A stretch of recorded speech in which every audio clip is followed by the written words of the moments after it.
दोस्तों, प्रधानमंत्री नरेंद्र मोदी जी को आजकल अचानक से युवाओं की याद आने लग गई है। वही युवा जिनको सत्ता में आने से पहले 2 करोड़ नौकरियों का वादा करके वो सत्ता में आए थे, याद होगा दोस्तों आपको। और तब से लेकर अब तक तमाम युवा उनसे सवाल पूछते रह गए कि मोदी जी नौकरियां नहीं मिली, हम पकौड़ा तलने पर मजबूर हैं, हम वो काम करने पर मजबूर हैं जो शायद हमें नहीं करना है, क्योंकि हमने इतनी पढ़ाई की है कि जो हम करना चाहते थे उसी के लिए हम पढ़े लिखे, मगर आज हमारे हाथ में नौकरी नहीं है। आज हमारे हाथ में एक करछी पकड़ा दी गई है कि तुमको जाना है और पकौड़े तलने हैं। तो उस सवाल का जवाब तो प्रधानमंत्री मोदी जी अभी तक नहीं दे पाए, लेकिन अचानक से दोस्तों प्रधानमंत्री मोदी को युवाओं की याद आने लग गई है। बेरोजगारी पर जब मोदी जी के सांसद साहब से सवाल किया जाता है तो राहुल गांधी के लिए अपशब्दों का इस्तेमाल वो करते हैं, लेकिन मोदी जी उसके उलट बिल्कुल राहुल गांधी की कही हुई बातों को कहीं ना कहीं कॉपी कर रहे हैं क्या? ये बड़ा सवाल खड़ा हो रहा है इस वक्त मोदी जी के कहीं ना कहीं जो अब कदम लिए जा रहे हैं, कदम उठाए जा रहे हैं मोदी जी द्वारा, उस पर सवाल खड़े हो रहे हैं। दोस्तों, क्या कहा है मोदी जी ने? आखिर युवाओं का हितैषी वो अचानक से कैसे बन गए हैं, इस खबर में मैं आपको बताऊंगी। नमस्कार दोस्तों, मेरा नाम है जयंती झा और आप देख रहे हैं देश नीति।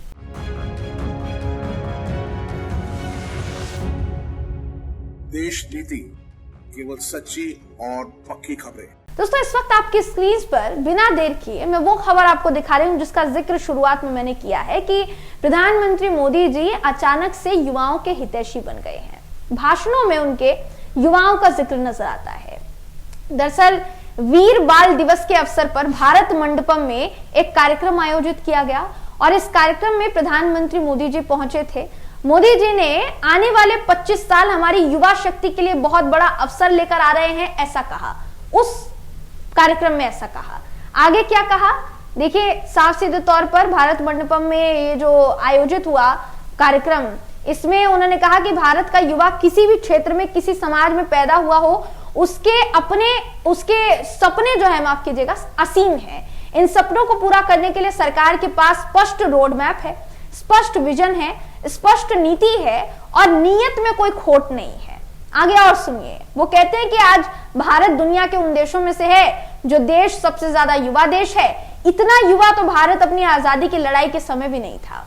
आगे और सुनिए, जब उस युवा शक्ति ने देश को आजादी दिलाई तो आज की युवा शक्ति भारत को किस ऊंचाई पर ले जा सकती है, ये कल्पना से परे है। आगे वो ये भी कहते हैं दोस्तों कि वीर बाल दिवस अब अंतर्राष्ट्रीय स्तर पर मनाया जाएगा। ब्रिटेन, ऑस्ट्रेलिया, न्यूजीलैंड, यूएई और ग्रीस में भी वीर बाल दिवस से जुड़े कार्यक्रम हो रहे हैं। भारत के वीर साहिबजादों को पूरी दुनिया और ज्यादा जानेगी और उनके महान करतूतों से सीखेगी। अब देखिए, प्रधानमंत्री नरेंद्र मोदी जी दोस्तों जो कुछ भी कह रहे हैं, युवाओं पर उनका ना अचानक से फोकस नजर आ रहा है। तो आकलन क्या कहता है? इस खबर का आकलन जो है साफ सीधे तौर पर देखिए सवाल उठा रहा है कि क्या किसी रणनीति के तहत युवाओं का इतना जिक्र प्रधानमंत्री मोदी जी के भाषणों में नजर आ रहा है?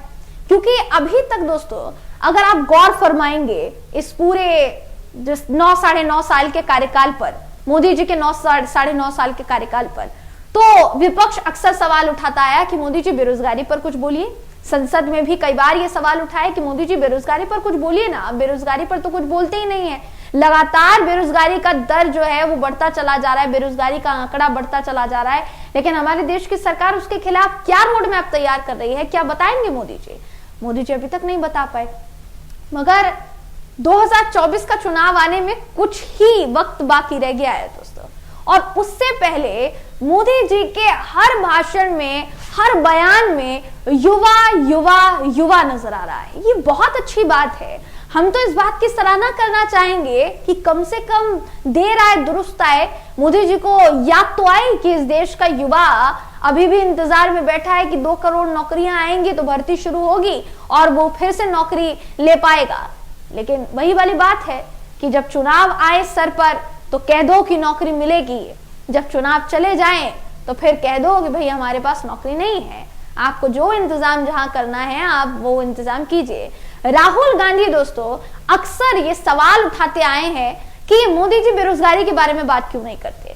संसद की सुरक्षा में अभी हाल ही में चूक हुई, उसके पीछे का जो सबसे बड़ा कारण है राहुल गांधी ने बेरोजगारी को बताया। तो तमाम बड़े बड़े बीजेपी के नेताओं ने कहा कि वो तो बेकार की बात कर रहे हैं, उनकी बात में कोई दम नहीं है, कोई मतलब नहीं है उनकी बात का। अब आप मनोज तिवारी के बयान से ही इस बात को समझ सकते हैं दोस्तों कि विपक्ष के नेताओं की बात को तो चलिए दरकिनार करते ही हैं बीजेपी के नेतागण, बीजेपी के सांसदगण, लेकिन विपक्ष के इतने बड़े नेता के लिए एक घटिया शब्द का इस्तेमाल भी कर सकते हैं, वो ये शायद किसी ने नहीं सोचा था। जिस शब्द का इस्तेमाल उन्होंने किया, सबसे पहले तो मैं आपको मनोज तिवारी का वो वीडियो का छोटा सा क्लिप दिखाती हूँ, उसके बाद हम इस बात पर जिक्र करेंगे कि मोदी जी को राहुल गांधी के कहे पर चलना अब अचानक से अच्छा क्यों लगने लगा है दोस्तों। मगर उससे पहले आपको वीडियो दिखाते हैं, ये वीडियो देखिए आप।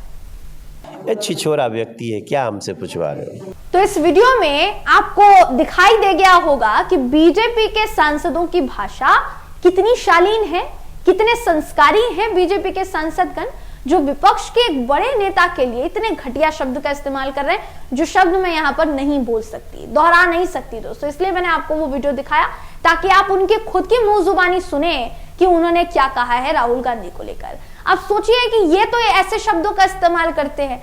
प्रधानमंत्री मोदी जी राहुल गांधी को, ऐसा आरोप लगा मोदी जी पर कि मोदी जी ने राहुल गांधी को ही लेकर कहा था मूर्खों का सरदार।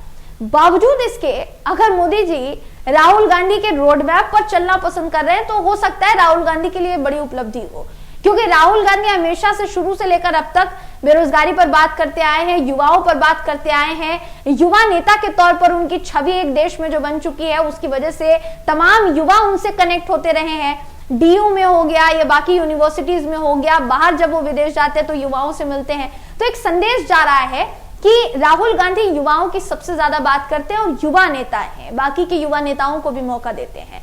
शायद मोदी जी को इसी बात से अंदाजा तो नहीं लग गया है कि 2024 का चुनाव भी युवाओं को लेकर ही साथ लेकर चलना पड़ेगा, क्योंकि अगर युवाओं को भूल गए तो हो सकता है कि पलड़ा जो है बहुत कमजोर नजर आ जाए, और हो सकता है कि राहुल गांधी वही बाजी मार जाए जहां मोदी जी लैग कर रहे हैं।